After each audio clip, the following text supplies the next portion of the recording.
cappuccino mau? Kenyangnya bikin kamu super happy.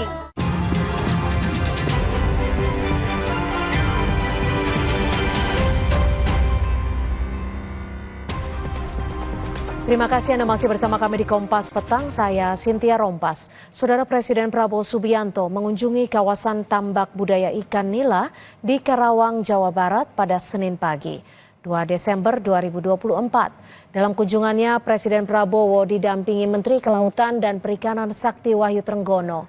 Kunjungan ini dalam rangka mendukung ketahanan pangan serta program prioritas makan bergizi gratis yang menjadi janji kampanye Prabowo.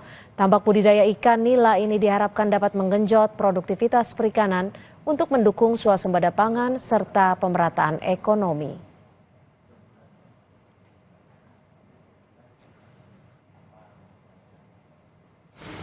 Presiden Prabowo Subianto juga menyempatkan menebar benih ikan nila salin.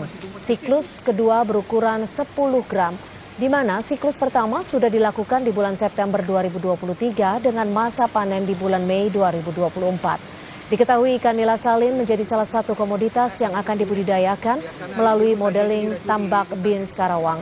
Modeling tambak Beans Karawang ini diharapkan dapat menggenjot produktivitas perikanan untuk mendukung asta-cita Presiden terkait swasembada pangan.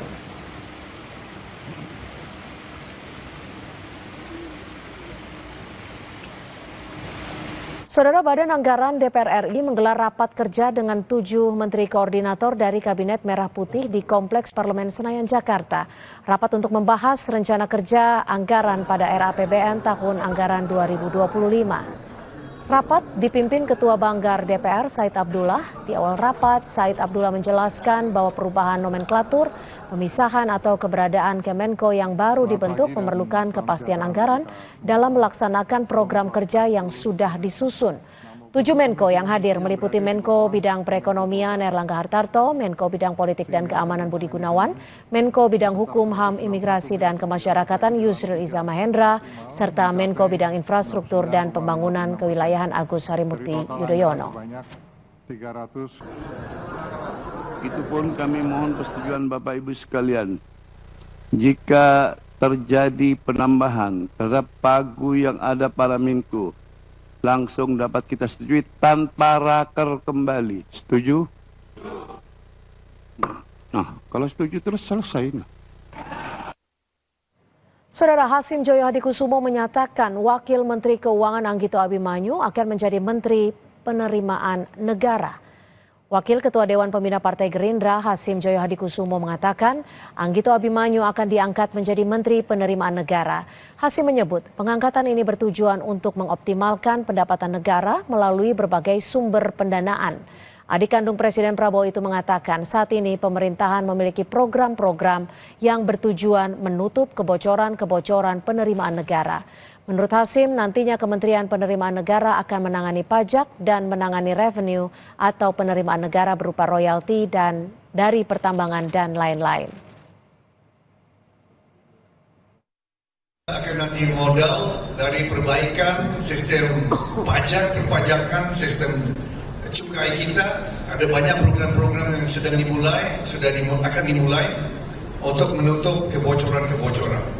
So itu nanti ditangani oleh Pak Anggito Abimanyu sebagai Menteri Penerimaan Negara yang baru.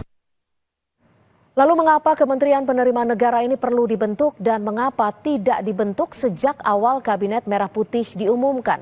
Kita akan membahasnya bersama dengan Hendarsam Marantoko, Ketua Umum Lingkar Nusantara, dan Agung Baskoro, pengamat politik dari Trias Politika Strategis. Selamat petang Mas Hendarsam, Mas Agung, terima kasih sudah bergabung bersama kami di Kompas Petang. Selamat petang. Ya, Mas Hendarsam, ini kenapa wacana ini kembali muncul setelah sebelumnya sempat ramai diperbincangkan, justru di saat Kabinet Merah Putih ini sudah terbentuk dan mulai bekerja seperti itu? Ya, jadi memang kan tadi seperti sudah disampaikan bahwa wacana ini kembali. Jadi artinya kembali muncul seperti itu ya. Artinya ini bukan sesuatu hal yang baru dan tiba-tiba. Jadi kalau kita melihat kepada ideologi dari Pak Prabowo sendiri di buku Paradoks Indonesia dan juga di yang kemudian diimplementasikan beliau di Astacita, ya kan, di poin 12 itu jelas bahwa salah satu fokus beliau itu adalah tentang masalah penerimaan negara. Nah, artinya ini masalah timing saja, ya kan? Yang Tapi gini, kalau memang spotlight kan masalah timingnya. timing dan ini kan Baru sebenarnya sekarang, berdekatan dari Kementerian Merah Putih dibentuk ya, Mas Hendarsam. Kenapa tidak dari awal diumumkan, dibentuknya? Ya, itu kan cuma masalah timing saja. Jadi apakah sesuatu yang salah apabila itu dibentuk sekarang atau tidak? Jadi kan begini, ini banyak bukan masalah pertimbangan, ini masalah soon or later saja. Kapan ini akan di launching? Sebenarnya hal tersebut tentunya sudah dipertimbangkan dan sudah digodok selama ini, cuman baru di launching sekarang. Mungkin ya pada saat di awal pembentukan kabinet secara infrastruktur dan lain sebagainya itu mungkin belum tersiapkan ya, sehingga oleh karena itu baru bisa dilaksanakan pada saat ini. Oke. Nah, hal tersebut jadi kan Tapi Bu Sri Mulyani sudah mengetahui ya? oh iya udah pasti dong. Nah, kan hari ini kan ini juga yang harus diketahui bahwa ada beberapa hal yang harus diselaraskan ya. Jadi contoh saya ambil kalau kita merujuk ke belakang kan menjadi sesuatu berita yang cukup mengejutkan untuk publik ketika Bu Sri Mulyani kembali terpilih kan gitu kan. Ya kan, yang tadinya beliau tidak digadang-gadang atau tidak bahkan sudah berpamitan kepada kementerian yang dipimpinnya pada saat itu. Nah, hal ini yang mungkin ya ini yang kemudian ada pembicaraan lebih lanjut ketika beliau sudah ditunjuk sebagai Menteri Keuangan dan dipercayakan oleh Pak Prabowo untuk menjabat sebagai Menteri Keuangan, dan oleh karena itu butuh waktu untuk ya kan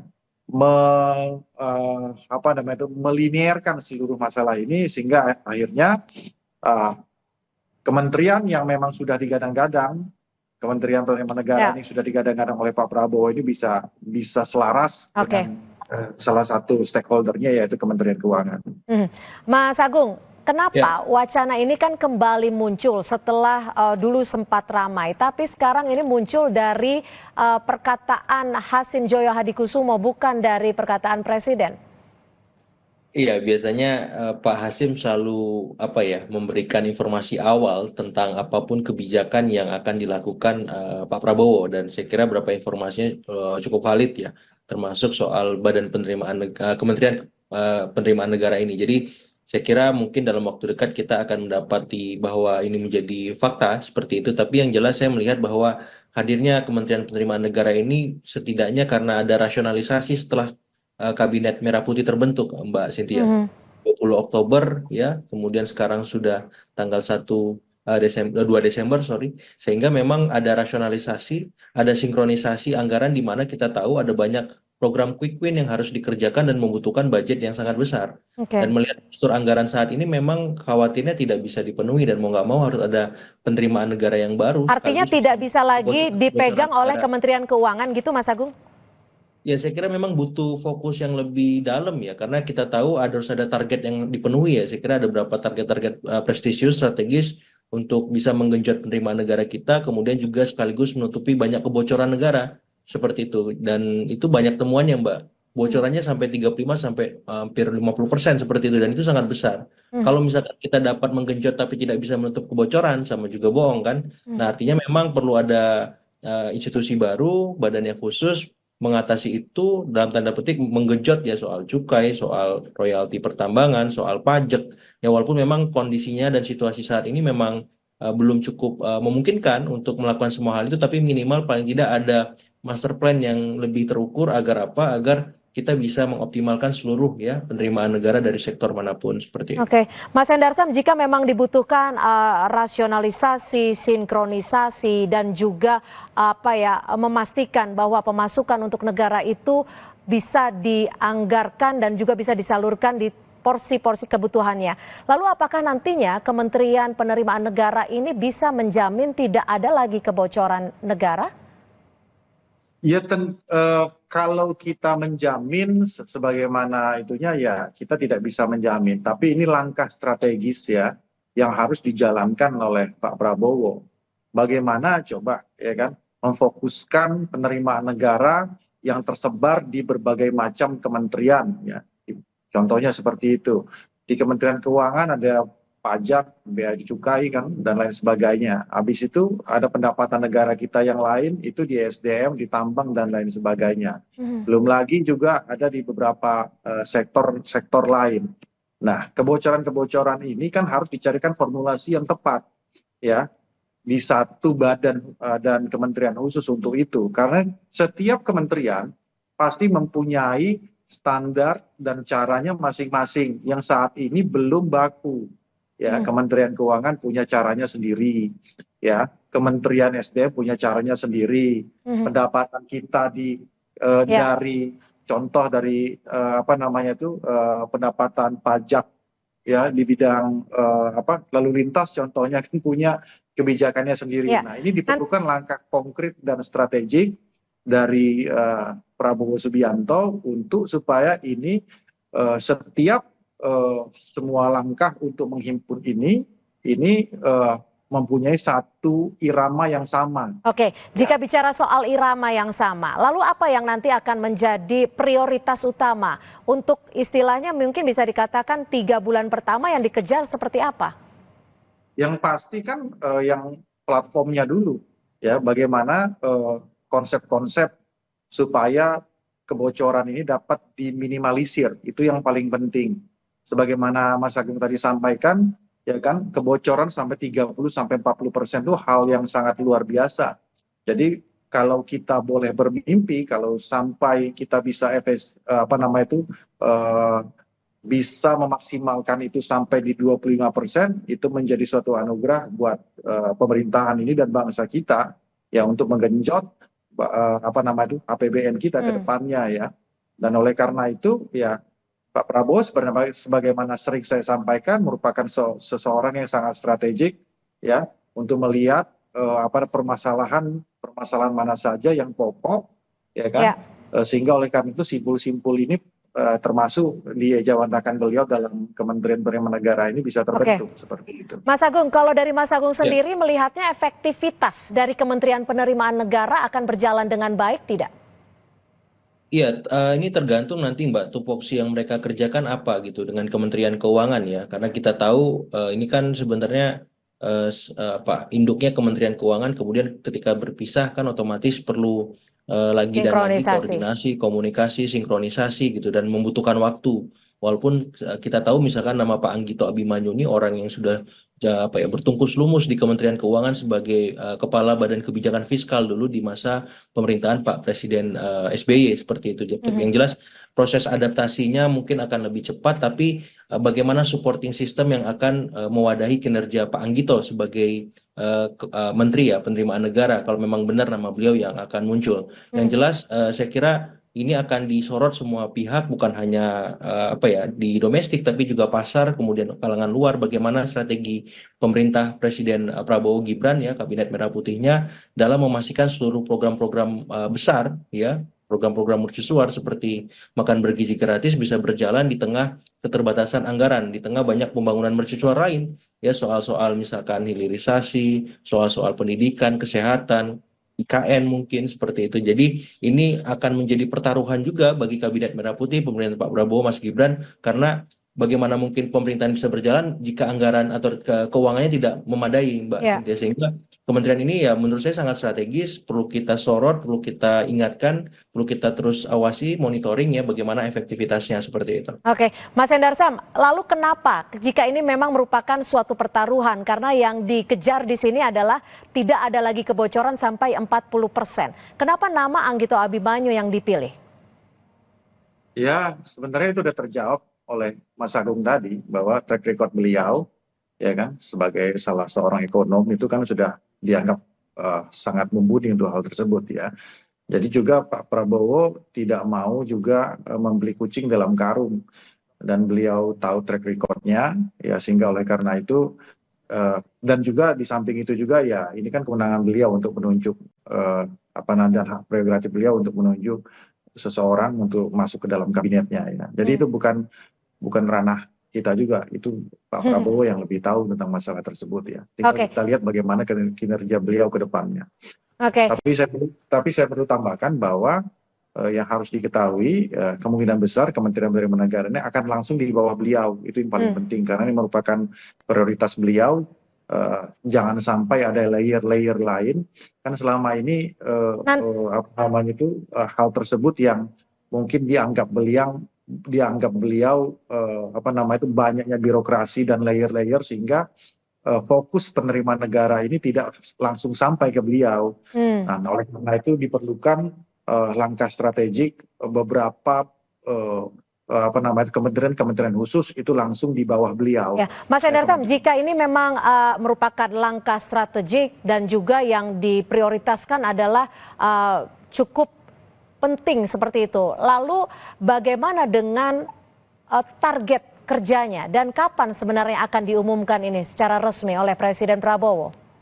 Ya, kalau Pak Hasim udah ngomong seperti itu, saya rasa tidak akan lama lagi. Karena yang saya dengar bahwa memang ini kan digodoknya sebenarnya dari pada saat apa namanya itu dari zaman kita di TKN kemarin itu sudah digodok, sudah matang sebenarnya, ya kan. Cuman kemudian kan ada perubahan pada saat penyusunan kabinet Bu Sri Mulyani masuk kan seperti itu. Yang beliau tentunya kemungkinan besar mempunyai cara pandangnya juga sendiri ya, yang masih. Nah, kalau sekarang ini sudah sepakat nih ya bahwa memang akan dibentuk Kementerian Penerimaan Negara? Gimana? Sudah sepakat artinya ya dengan adanya Bu Sri Mulyani dan adanya dibentuknya kementerian baru? Tentunya sudah sepakat dan Bu Sri Mulyani tentunya sudah paham bahwa ada bagian-bagian yang memang ini harus difokuskan ya kan, bahwa Pak Prabowo mempunyai ambisi yang kuat bagaimana menggenjot APBN kita sehingga program-program apa namanya itu pokok beliau untuk membangun bangsa ini, membangun anak bangsa melalui contohnya program makan siang gratis dan menaikkan rata-rata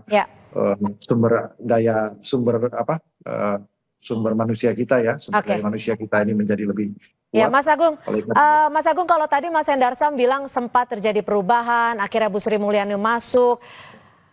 Dari kacamata Anda perubahan seperti apa sih sebenarnya yang terjadi di Kabinet Merah Putih saat itu sehingga saat itu tidak terbentuk Kementerian Penerimaan Negara dan setelah berjalan beberapa waktu saat ini akhirnya bisa hampir dipastikan Kementerian Penerimaan Negara akan terbentuk? Ya, saya melihat ini celah kita akan melihat the real Pak Prabowo sebagai presiden ya. Karena kemarin kan waktu membentuk kabinet ada banyak pertimbangan yang masuk dari internal, dari eksternal. Nah, kemudian setelah sebulan berjalan kabinet ini mungkin beliau paham bahwa ada tantangan sendiri di masa pemerintahan beliau dibanding sebelum-sebelumnya. Otomatis rasionalisasinya perlu ada kementerian baru dan tidak tertutup kemungkinan juga dari reshuffle, Mbak Cynthia. Ya, ada celah yang nama baru muncul, kementerian baru lahir, kementerian yang lain dilebur seperti itu. Dan saya kira Pak Prabowo ingin menunjukkan bahwa beliau adalah presiden yang sesungguhnya di masa-masa yang akan datang, karena beliau yang paling tahu tantangan kita sebagai bangsa ke depan seperti apa. Dan saya kira ini poin bagus ya, masukan yang patut kita tunggu. Perubahan-perubahan apapun itu, karena kita butuh akselerasi, butuh percepatan di beragam bidang, butuh banyak terobosan untuk memastikan segala yang tidak pasti dengan tantangan geopolitik dan geostrategis yang ada seperti itu. Baik, terima kasih Mas Agung Baskoro, pengamat politik dari Trias Politika Strategis, dan juga Mas Hendarsam Marantoko, Ketua Umum Lingkar Nusantara, sudah berbagi perspektif di Kompas Petang. Selamat sore. Selamat sore. Saudara, informasi lainnya di Kompas Petang akan kami hadirkan selepas jeda. Di antaranya 1 orang tewas akibat kebakaran yang menghanguskan 50 kios di kawasan bekas Pasar Pojok Pramuka di Salemba, Jakarta Pusat.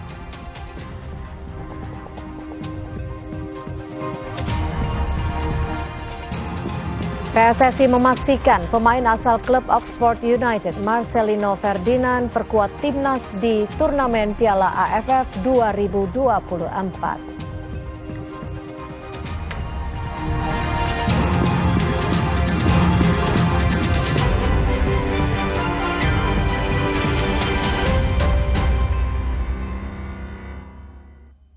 Iklan Nippon Elastex 3-in-1. Suatu hari, sekeluarga duduk nonton TV. Tiba-tiba, luar! Tembok rembes, plafon netes, semua kabur. Ada tukang cat bawa Nippon Elastex 3-in-1 dalam satu kaleng. Dengan teknologi Hydroflex, perlindungan lebih maksimal, gampang meresap ke pori-pori tembok, daya sebarnya luas. Rembes netes pasti beres pakai Nippon Elastex.